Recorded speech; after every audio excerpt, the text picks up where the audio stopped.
मित्रों, शुभाशीष। आज हम आरोह भाग 2 के काव्य भाग से पाठ 3 कुंवर नारायण की कविताओं का अध्ययन करेंगे। कुंवर नारायण जी का जन्म 19 सितंबर सन 1927 को उत्तर प्रदेश में हुआ था। इनकी प्रमुख रचनाएं चक्रव्यूह, परिवेश, हम तुम, अपने सामने, कोई दूसरा नहीं, इन दिनों एक काव्य संग्रह, आत्मजयी प्रबंध काव्य, आकारों के आसपास कहानी संग्रह, आज और आज से पहले, मेरे साक्षात्कार आदि। प्रमुख पुरस्कार: साहित्य अकादमी पुरस्कार, कुमारन आशान पुरस्कार, व्यास सम्मान, प्रेमचंद पुरस्कार, लोहिया सम्मान, कबीर सम्मान, ज्ञानपीठ पुरस्कार आदि। कुंवर नारायण जी की पाठ्यक्रम में जो कविता है, कविता के बहाने,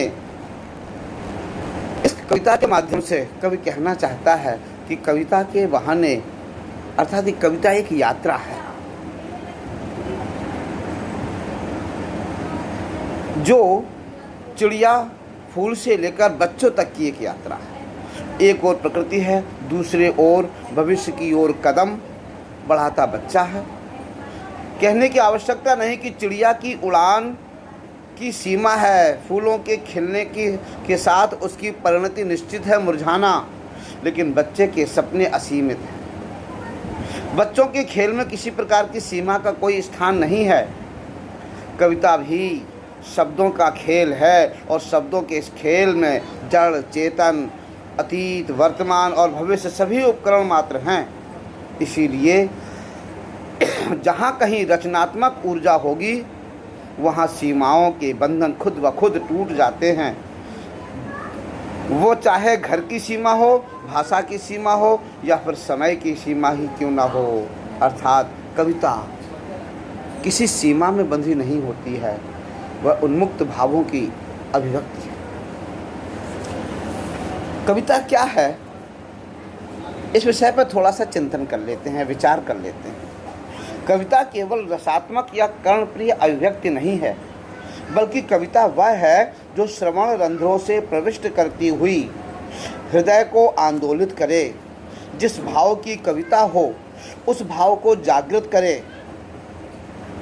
भक्ति, श्रृंगार, वीर आदि रसों से अभिसिंचित, अलंकारों से अलंकृत, त्रय गुणों, प्रासाद, माधुर्य और ओज आदि त्रय गुणों से युक्त, अभिधा, लक्षणा, व्यंजना, शब्द की त्रय शक्तियों से युक्त, लय, गति, प्रवाह और संगीत के माध्यम से मानव मन को परमानंद की ओर ले जाने वाली कविता है। ये जीवन कविता बिना शून्य है, यह सृष्टि भी कविता के बिना शून्य है। वृक्षों के पत्तों से की ध्वनि में कविता है, पंचतत्वों आकाश की शून्यता में कविता है, वायु की सनसनाहट में कविता है, जल के कलकल में कविता है, पृथ्वी की स्थिरता में कविता है, पक्षियों के कलरव में कविता है, पुष्पों के विकसन में कविता है, लताओं के लिपटन में कविता है, मनुष्य के रुदन में कविता है, उसके मुस्कुराने में कविता है, एकांत में दुख के क्षणों के भावों में कविता है, मित्रों के साथ या उत्सवों में परस्पर मिलन में कविता है, संयोग में कविता है, वियोग में कविता है। हर पल केवल कविता ही तो है। पशुओं के ध्वनियों में कविता है, जन्म से लेकर मृत्यु तक के छोटे संस्कार भी तो कविता से ही संस्कारित होते हैं। मैं अधिक गहराई में नहीं जाना चाहता हूँ। इलाहाबाद के कवि बागी विकास की कुछ पंक्तियाँ याद आ रही हैं। कविता राज रानी के सिंहासन का गुणगान नहीं, कविता चंद्र बरदाई की पीढ़ी का अभियान नहीं, कविता नारी के शरीर की सुंदरता का शोध नहीं। जो अनाथ बच्चों की पीड़ा कह पाए वो कविता है, जो माँ के अश्कों के संग बह पाए वो कविता है, जो सुनने पढ़ने वालों को याद रहे वो कविता है, जो कवि के मर जाने के बाद भी रहे वो कविता है। और एक किसी अज्ञात कवि की कविता है कि अनगढ़ पाषाण है कविता, मैं तो मात्र शिल्पकार हूँ। परिंदों द्वारा बिखराए बीजों से स्वतः अंकुरित जिद्दी गीत है कविता। मैं तो महज सामर्थ्य भर मात्र हूँ। मिट्टी, पानी, हवा, धूप की तरह स्वतः निर्मित प्रकृति है कविता। मैं तो कुंभकार भर हूँ कि बंद दरवाज़ों के पीछे धड़कते दिलों से, कांपते हाथों से पढ़ा जाए जिसे, वह प्रेम पत्र है कविता। शब्द मात्र ही तो हूँ मैं। जयशंकर प्रसाद जी भी अपने भावों को व्यक्त करते हैं। उन्होंने कहा कि सत्य की अनुभूति को कविता माना है। सत्य की अनुभूति ही कविता है। संसार के सुख दुख से परे कविता का मधुर और अनूठा संसार मनुष्य को संतोष प्रदान करता है। वे इसी काव्य जगत में डूबे रहने की कामना करते हुए लिखते हैं कि ले चल मुझे भुलावा देकर मेरे नाविक धीरे धीरे, जिस निर्जन में सागर लहरी अंबर के कानों में गहरी, निश्चल प्रेम कथा कहती हो तज को लाहल की अवनीरे, ले चल मुझे भुलावा देकर मेरे नाविक धीरे धीरे। महादेवी वर्मा जी भी कहती हैं कविता कवि विशेष की भावनाओं का चित्रण है।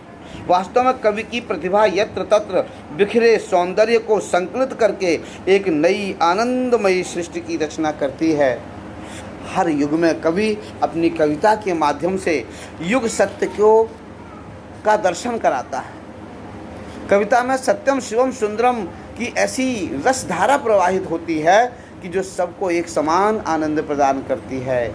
कविता समाज को नई चेतना प्रदान करती है, आनंद का मार्ग दिखाती है और मानवीय गुणों की प्रतिष्ठा कराती है। सूर, तुलसी, कबीर, मीरा, पंत, निराला आदि की कविताएं इनके सिद्ध उदाहरण हैं। इस बात की पुष्टि करती हैं कि कविता सतत आनंद प्रदान ही करती है। काव्य प्रकाश में कहा गया है सद्यः प्रनिवृत्तये कहा है कविता को। काव्य को सद्यः प्रनिवृत्तये अर्थात तुरंत आनंद की अनुभूति कराने वाला ऐसा और कोई नहीं है जो तुरंत आनंद की अनुभूति कराती है। कविता कठिनतम शब्दों का समूह नहीं है। मेरे अपने भाव हैं, कविता कठिनतम शब्दों का समूह नहीं है। कविता क्लिष्टतम छंदों वृत्तों में बंधी हुई नायिका नहीं है। कविता हृदय के भावों को शब्द देने वाली एक ऐसी शक्ति है जो कांता सम्मित तयोपदेश विजय की तरह श्रोता या पाठक को अपनी ओर आकृष्ट करती हुई उसके मन, जीवन व स्वभाव में परिवर्तन लाती है। पूर्ण नारायण की कविता के बहाने में पढ़ के सुनाता हूँ आपको। कविता एक उड़ान है। चिड़िया के बहाने कविता की उड़ान, भला चिड़िया क्या जाने। बाहर भीतर इस घर उस घर, कविता के पंख लगा उड़ने के माने, चिड़िया क्या जाने। कविता एक खिलना है फूलों के बहाने। कविता का खिलना, भला फूल क्या जाने। बाहर भीतर इस घर उस घर, बिना मुरझाए महकने के माने, फूल क्या जाने। कविता एक खेल है बच्चों के बहाने। बाहर भीतर यह घर वह घर, सब घर एक कर देने के माने, बच्चा ही जाने। बहुत सुंदर भावों को व्यक्त करती हुई ये कविता है। कविता एक उड़ान है। कवि क्या कहना चाहता है चिड़िया के बारे में। कविता चिड़िया की उड़ान को देखकर अपनी कल्पनाओं की उड़ान भरती है। वह स्वयं भी उड़ान भरती है और उसमें नए नए भावों के, रंगों के, नए नए विचारों की उड़ान भरती जाती है। कविता की उड़ान इतनी ऊंची होती है कि बेचारी चिड़िया उसकी उड़ान को नहीं जान पाती। वह तो स्वयं केवल उड़ना जानती है, वह क्यों उड़ रही है यह भी नहीं जानती। इस बात को तो कवि ही स्पष्ट करता है। इस घर उस बाहर भीतर, जिस प्रकार चिड़िया बाहर भीतर इस घर उस घर उड़ती है, कविता भी बाहर भीतर हर घर घर उड़ती हुई जाती है। अर्थात हर घर घर की कहानी को लिखती है, व्यक्त करती है, चाहे वो बाहर की हो, चाहे बाहर भीतर की हो, इस घर की हो, उस घर की हो। हर घर की बात को कवि अपनी कविता के माध्यम से लिखता है। इसलिए कविता हर घर की बात को व्यक्त करने में समर्थ होती है। कविता का संसार, कविता जिस संसार में उड़ती है वह भी अलौकिक है, लौकिक भी है, अलौकिक भी है। वह अध्यात्म की ओर भी उड़ती है, वह संसार की ओर भी उड़ती है। वह नायिका के सौंदर्य का चित्रण करती है तो आध्यात्मिक चिंतन की ऊंचाइयों तक भी पहुंचती है। उसकी उड़ान की कोई सीमा नहीं है।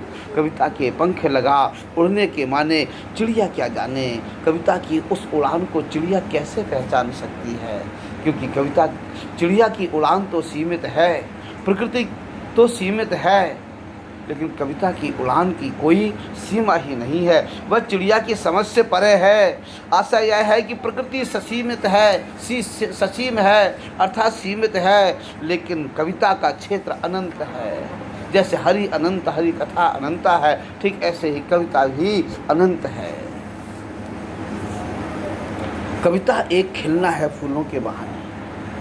जिस प्रकार फूल खिलते हैं, कविता भी फूलों की तरह प्रस्फुटित होती है अपने विविध रंगों में, अपने विविध स्वरूपों में, अपने विविध भावों में, सौंदर्यों में। जिस प्रकार पुष्प उपवन के सौंदर्य की वृद्धि करते हैं विविध रंगों में, विविध स्वरूपों में, विविध आकारों में, ठीक वैसे ही कविता भी विविध रंग, विविध रूप, विविध आकार, छंद, वर्ण, वृत्त, अलंकार, रस, भावबोध, सौंदर्य बोध आदि अनेक प्रकारों में कविता अपने सौंदर्य की वृद्धि करती है पुष्पों की तरह। फूल तो, पुष्प तो बेचारा मुरझा भी जाता है, वह अपनी सुरभि को बिखेर तो देता है, लेकिन उसकी भी एक सीमा है, वह मुरझा जाता है। लेकिन कविता मुरझाती नहीं है। कविता अपनी सुगंधि को इस कर उस कर, बाहर भीतर सब जगह बिखेरती जाती है, सबके मनों में आनंद की अनुभूति कराती है। बिना मुरझाए वह सतत जीवंत रहती है, सतत सुरभित होती रहती है। किंतु वह पुष्प जो मुरझा जाता है, वह उस कविता के सुरभि को कैसे जान सकता है?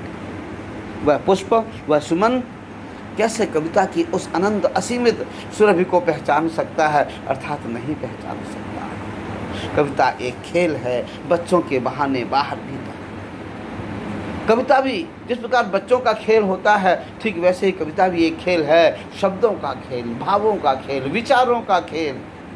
जिस प्रकार बच्चे बाहर भीतर जाते हैं, यह घर इस घर उस घर जाते हैं, सब घर को एक कर देना चाहते हैं। वे अपने मन के विचारों को अपने मन में कहीं गांठ नहीं पड़ने देते हैं। आज यहाँ लड़े हैं तो कल फिर उसी जगह पर 1 घंटे बाद फिर आपस में मिलजुलने लगते हैं। ठीक ऐसे ही उनकी बच्चों की कल्पनाएं असीमित हैं, अनंत हैं, उनका भी कोई अंत नहीं है। ठीक ऐसे ही कविता भी हर घर घर को एक कर देना चाहती है। कविता सबके मनों को जोड़ देना चाहती है। सब घर एक कर देने का मतलब बच्चा ही जानता है, ठीक ऐसे ही कविता ही जानती है कि हर घर को कैसे जोड़ा जाए, सर्वे भवन्तु सुखिनः का भाव कैसे रखा जाए, अयम निजः परो वेति गणना लघु चेतसाम के भावों को कैसे दिया जाए, वसुधैव कुटुम्बकम का भाव कैसे दिया जाए। ये भाव, ये विचार, ये केवल कविता और कवि ही कर सकता है, कवि और उसकी कविता ही कर सकती है। कवि ने अपने कविता के माध्यम से ही आज समाज में को जगाया है। कवि ने ही चंद्रवरदायी बनकर शत्रु का विनाश भी करवाया है, तो कवि ने ही लोगों के हृदयों को जोड़ा है। कवि ने संयोग दिया है तो कवि ने वियोग भी दिया है। कवि ने अध्यात्म दिया है, कवि ने संसार भी दिया है। कवि का संसार सीमित नहीं है। कवि की सृष्टि नवरसों से युक्त होते हुए भी दुखद नहीं है, सतत सुख आनंद प्रदान करने वाली है। जबकि विधाता की सृष्टि में केवल 6 रस हैं और फिर भी वह सतत सुख देने वाली नहीं होती। लेकिन कविता में वर्णित वियोग भी आपको आनंद से आनंद की अनुभूति कराता है।